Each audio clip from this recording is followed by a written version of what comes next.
கோவை கவுண்டம்பாளையத்தில் தென்னிந்திய ஆய்வு மையம் மற்றும் கொங்குநாடு கலை அறிவியல் கல்லூரி சார்பில் இன்று நடைபெறவுள்ள சரஸ்வதி நாகரிகம் குறித்த கருத்தரங்கிற்கு எதிர்ப்பு தெரிவித்து பல்வேறு முற்போக்கு அமைப்புகள் முற்றுகை போராட்டத்தில் ஈடுபட்டன.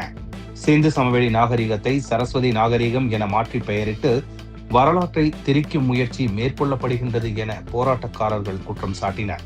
இக்கருத்தரங்கில் தமிழ்நாடு ஆளுநர் RN ரவி பங்கேற்கிறார்.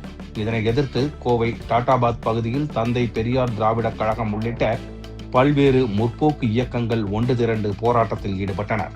இக்கருத்தியல் அணுகுமுறைக்கு தமிழ்நாடு முதல்வர் மு.க.ஸ்டாலின் உடன்பட்டவர் அல்ல என்றும் கருத்தரங்கிற்கு எதிராக முதல்வர் கண்டிப்பாக நடவடிக்கை எடுப்பார் என எதிர்பார்ப்பதாகவும் தந்தை பெரியார் திராவிட கழகத்தின் பொதுச் செயலாளர் கு. ராமகிருஷ்ணன் செய்தியாளர்களிடையே தெரிவித்தார்.